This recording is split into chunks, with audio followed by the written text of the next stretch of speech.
प्रिय विद्यार्थियों, मूक्स के अंतर्गत ऑनलाइन माध्यम से संचालित शोध प्रविधि एवं कंप्यूटर प्रौद्योगिकी पाठ्यक्रम में चौथे सप्ताह के पहले व्याख्यान यानी व्याख्यान संख्या 16 में मैं डॉक्टर गुलाम फरीद साबरी, सहायक प्राध्यापक हिंदी विभाग, अलीगढ़ मुस्लिम विश्वविद्यालय अलीगढ़ आपका हार्दिक स्वागत करता हूँ। पिछले व्याख्यान में हमने शोध हेतु संस्थागत समितियों एवं नियमों को विस्तार से जाना। आज 16वें व्याख्यान के रूप में शोध और आलोचना विषय के साथ मैं आपके सामने उपस्थित हूँ। शोध और आलोचना विषय के अध्ययन के बाद आप शोध के अर्थ और परिभाषा को समझ सकेंगे, शोध के प्रकारों से परिचित हो सकेंगे, आलोचना का अर्थ और परिभाषा समझ सकेंगे, साथ ही शोध और आलोचना के बीच साम्य और वैषम्य को भी समझ सकेंगे। तो आइए शुरू करते हैं शोध और आलोचना। साथियों, कहा गया है कि आवश्यकता आविष्कार की जननी है और आविष्कार करने के लिए उससे संबंधित विषय की खोज की लालसा या जुनून का होना अति आवश्यक है। मनुष्य तो प्रारंभ से ही खोजी प्रवृत्ति का रहा है। कुछ नया ढूंढने या करने की चाहत सदैव उसे घेरे रहती है। इसी वजह से वह किसी खोज या शोध की ओर बढ़ता है। सबसे पहले हम शोध के अर्थ को जानने का प्रयास करते हैं। शोध शब्द अपने आप में ही गंभीर शब्द है। शोध कार्य भी बड़ा ही गंभीर कार्य है। जहाँ तक शोध की बात है तो शोध शब्द जो है वो आपका शुद्ध धातु से बना है। इसका अर्थ है कि बहुमूल्य पदार्थ को मिले हुए अन्य पदार्थों में से शोधना या छांटना या फिर अलग करना। कोई धातु जैसे सोना, चांदी, हीरा आदि इस तरह से नहीं मिलते जिस तरह से हमें बने हुए आभूषण के रूप में दिखते हैं। उन्हें शोधा और परखा जाता है, फिर ये आभूषण के रूप में हमारे सामने आते हैं। इसी तरह गेहूं, चावल, दाल आदि में से कंकड़ को अलग किया जाता है, बाहर निकाला जाता है। इस क्रिया को भी शोधना कहते हैं। तेल शोधक कारखाने आदि के बारे में भी आप लोगों ने सुना ही होगा, जिनमें तेल का शोधन किया जाता है। तो शोध के लिए हम जानते हैं कि अनुसंधान शब्द का प्रयोग भी किया जाता है। अनुसंधान में अनु और संधान दो शब्द हैं। अनु का अर्थ होता है अनुसरण करना और संधान का अर्थ है संधान करना या निशाना लगाना या फिर लक्ष्य बांधना, लक्ष्य को निश्चित करना। इस प्रकार शोध के लिए अन्वेषण, गवेषणा, खोज और रिसर्च आदि शब्दों का प्रयोग किया जाता है। शोध के लिए प्रयुक्त होने वाले विभिन्न शब्दों के बाद अब हम शोध के प्रकार के बारे में बात करेंगे कि शोध कितने प्रकार का होता है। तो पहला जो है वो है आपका लोकतात्विक शोध। आप जानते हैं कि भारत गांव का देश है।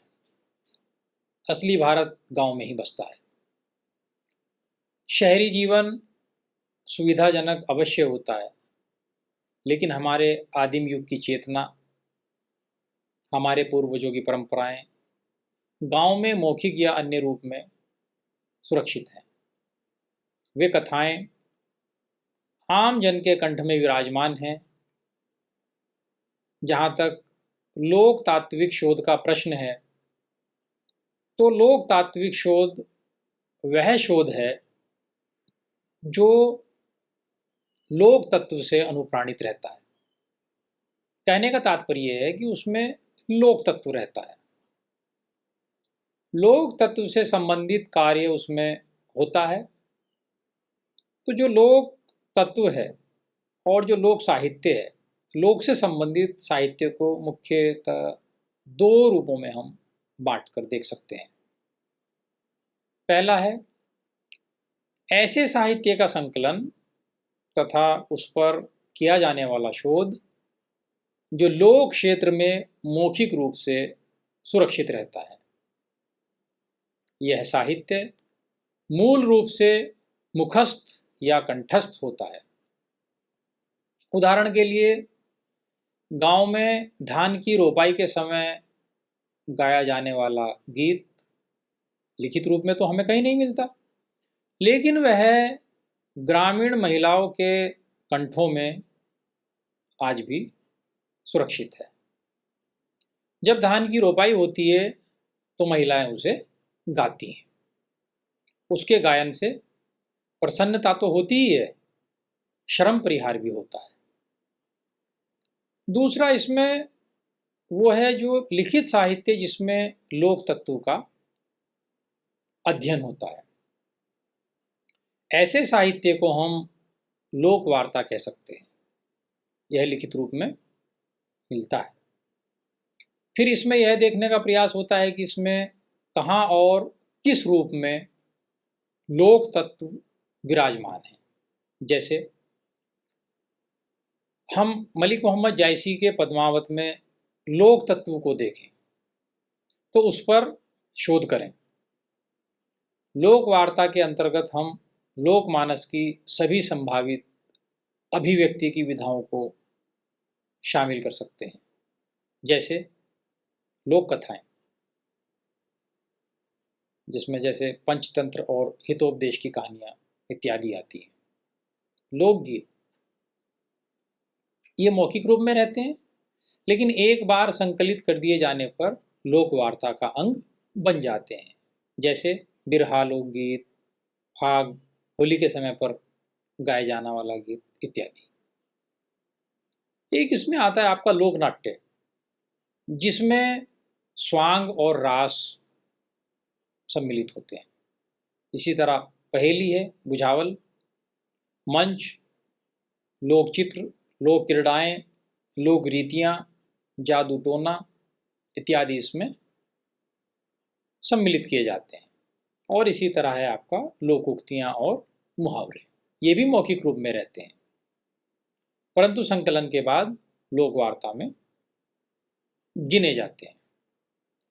इसके बाद आगे बढ़ते तो हम देखते हैं कि तुलनात्मक शोध आता है।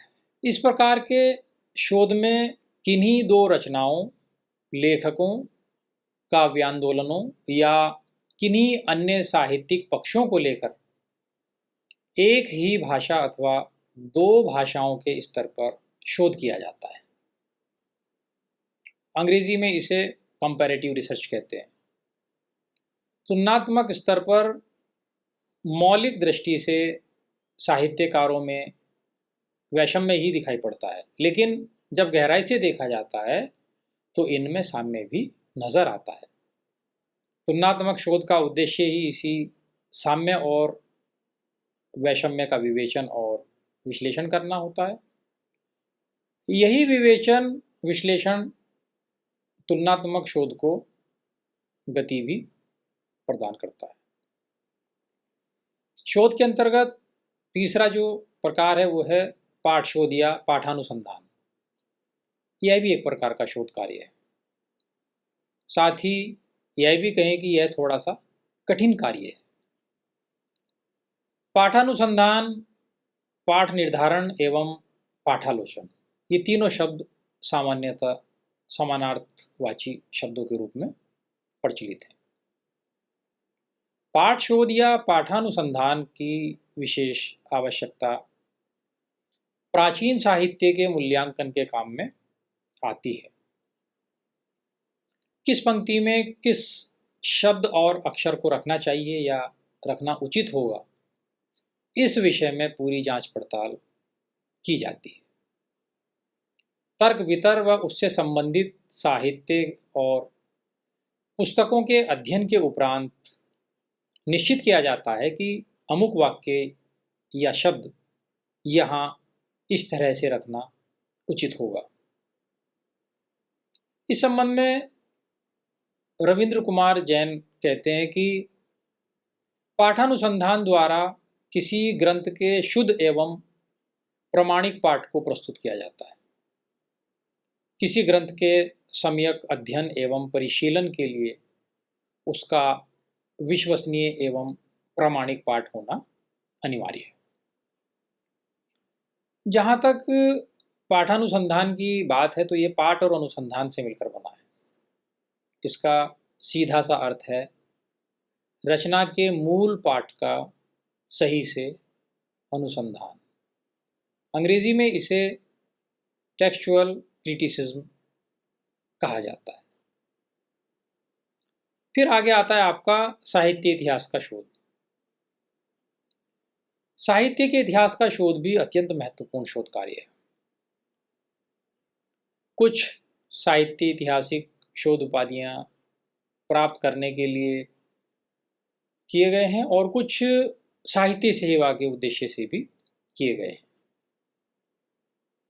साहित्य सेवा के उद्देश्य के लिए जो लिखे गए हैं साहित्य इतिहास, उन ग्रंथों में आचार्य रामचंद्र शुक्ल का ग्रंथ जो है हिंदी साहित्य का इतिहास, या फिर आचार्य हजारी प्रसाद द्विवेदी का जो ग्रंथ है हिंदी साहित्य का आदिकाल, या डॉक्टर बच्चन सिंह का जो है हिंदी साहित्य का दूसरा इतिहास, या डॉक्टर राम कुमार वर्मा का ग्रंथ जो है हिंदी साहित्य का आलोचनात्मक इतिहास आदि प्रमुख है।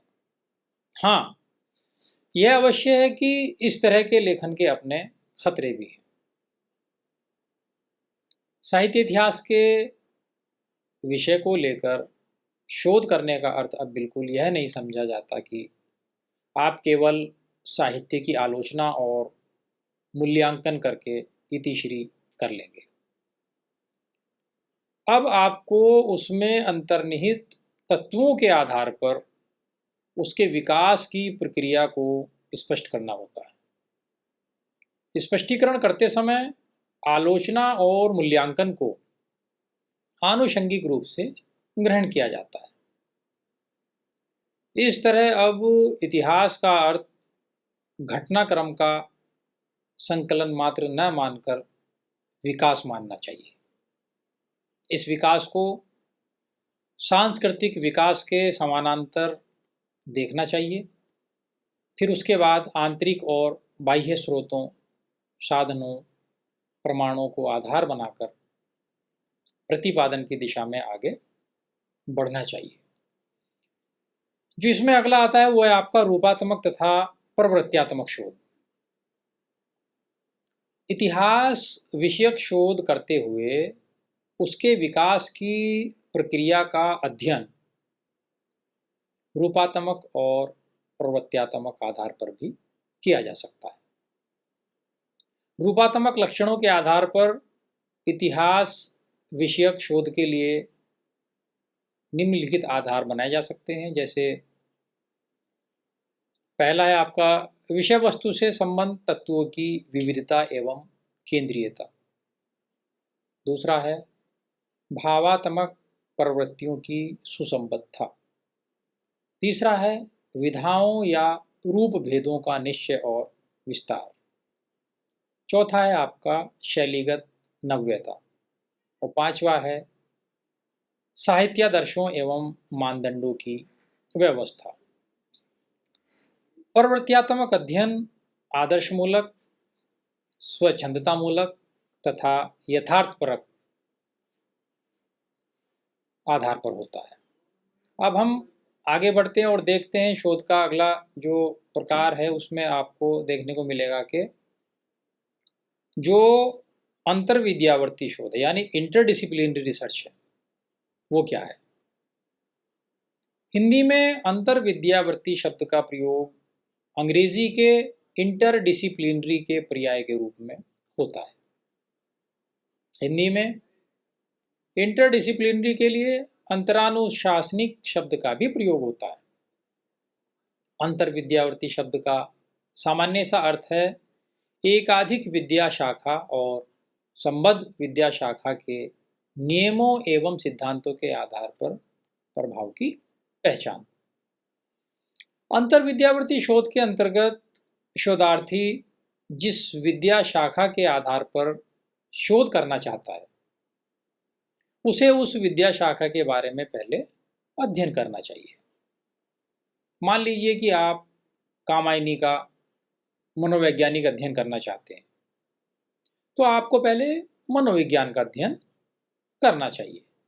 मनोविज्ञान में बताए गए सिद्धांतों आदि के आधार पर फिर आप उसके बाद कामायनी का मूल्यांकन करेंगे। इसी प्रकार आपकी जो है सौंदर्य शास्त्रीय शोध होती है। सौंदर्य शास्त्र एक आधुनिक विद्या शास्त्र है। इस शास्त्र के आधार पर किया गया शोध सौंदर्य शास्त्रीय शोध कहलाता है। अंग्रेजी के एस्थेटिक्स के लिए हिंदी में सौंदर्य शास्त्र शब्द का प्रयोग किया जाता है। इस संदर्भ में विभिन्न विद्वानों ने अपने विचार रखे हैं। जैसे जेम्स ड्रेवर ने कहा है कि यह सुंदर और असुंदर का वैज्ञानिक तथा दार्शनिक अध्ययन है। इसी तरह बोसांके ने कहा है कि सौंदर्य शास्त्र का विषय जीवन में सौंदर्य वृत्ति की मीमांसा है तथा यह सौंदर्यानुभव अन्य भौतिक अनुभव से कितना भिन्न है और जीवन में इसका क्या मूल्य है इसका विवेचन करता है। तो इससे स्पष्ट है कि इसमें जीवन के सभी मानवीय, आध्यात्मिक, नैतिक और प्राकृतिक पक्ष आ जाते हैं जो कविता अथवा साहित्य में विचार भाव, कल्पना और अभिव्यक्ति तत्वों के सामंजस्य में उजागर होते हैं। इसी प्रकार होता है आपका मनोवैज्ञानिक शोध।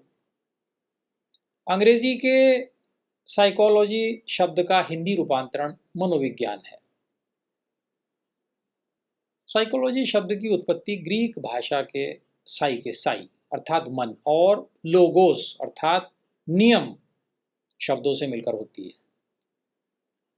इस तरह से साइकोलॉजी अर्थात मनोविज्ञान मन की संरचना, क्रिया और व्यवहार का अध्येता विज्ञान है। प्रारंभ में मनोविज्ञान का अर्थ था मन का विज्ञान, लेकिन मन की अवधारणा अस्पष्ट होने के कारण कहा गया यह हृदय का विज्ञान है। वर्तमान में मनोविज्ञान मानव के व्यवहार का विज्ञान माना जाता है।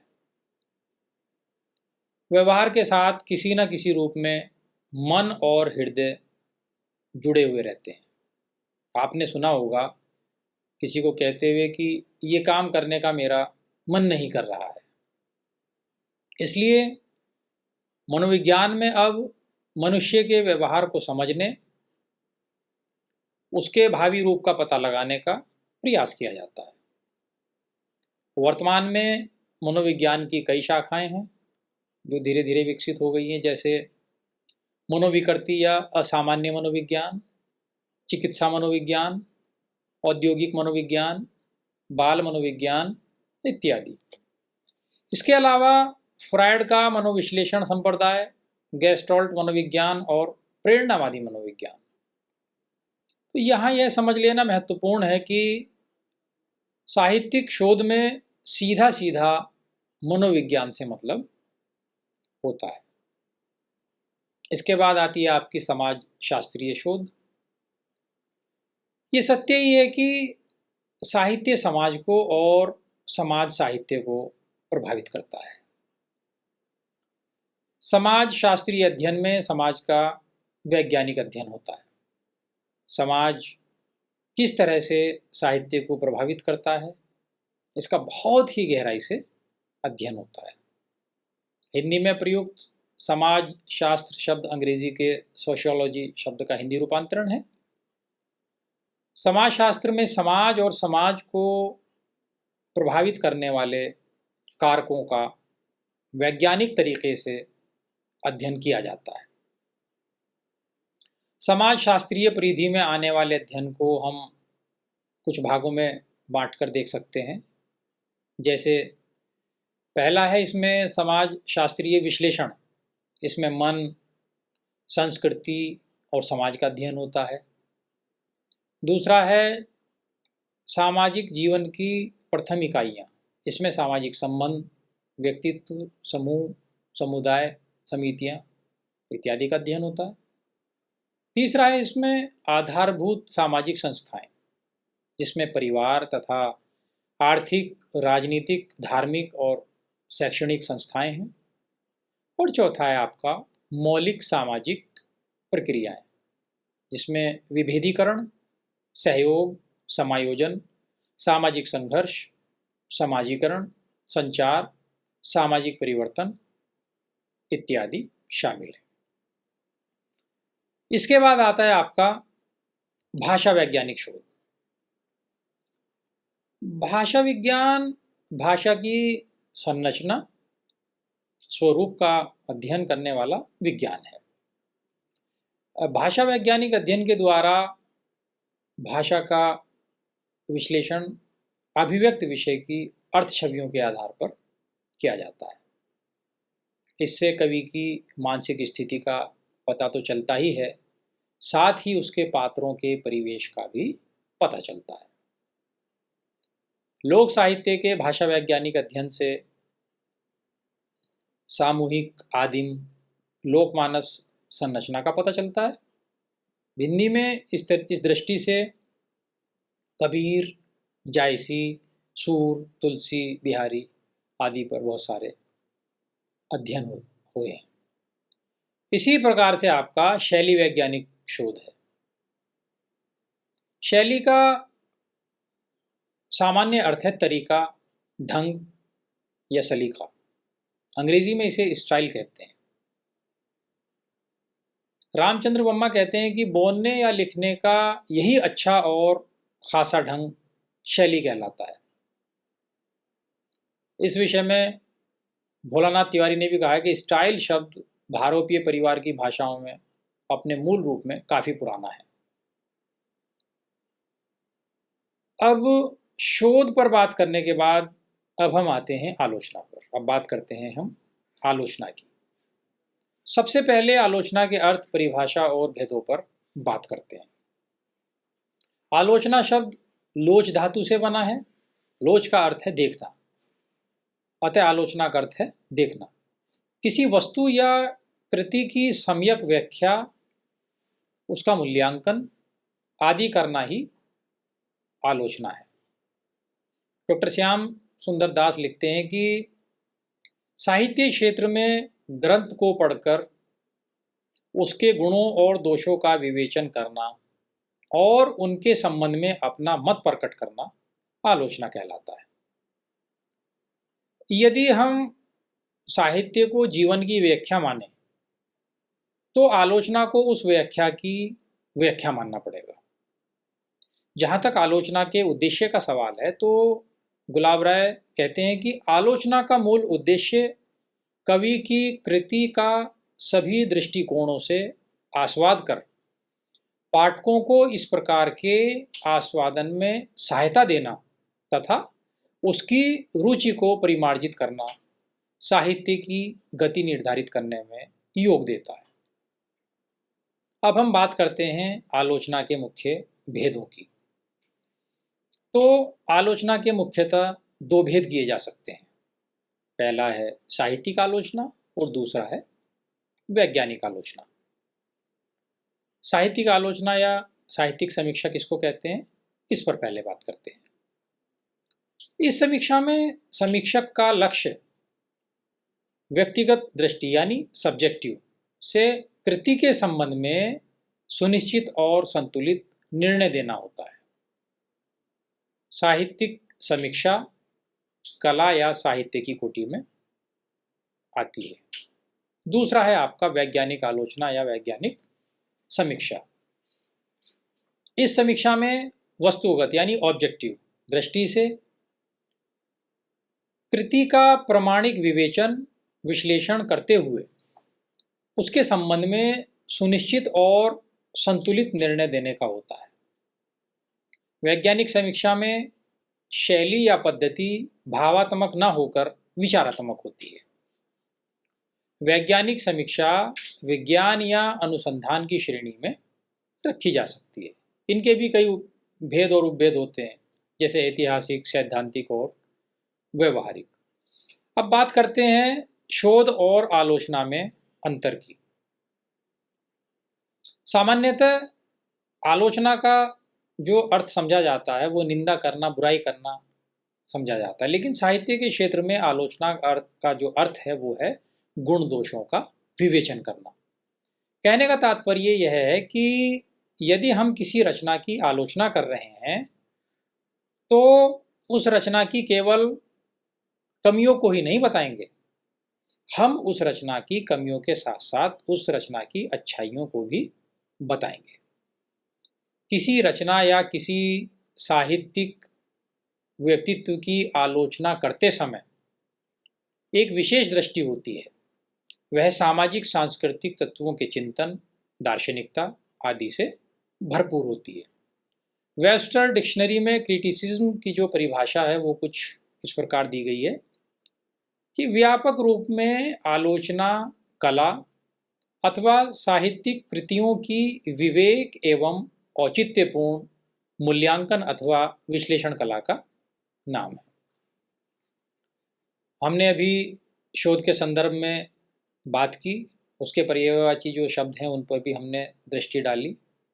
अब हम क्रमशः शोध और आलोचना में जो साम्य है, समानता है, और जो वैषम्य है उस पर बात करेंगे।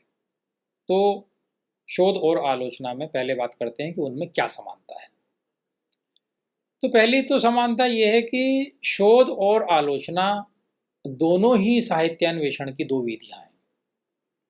दोनों में मार्गगत भिन्नता होते हुए भी दोनों में पारस्परिकता होने के कारण अधिक विरोध नहीं हो सकता।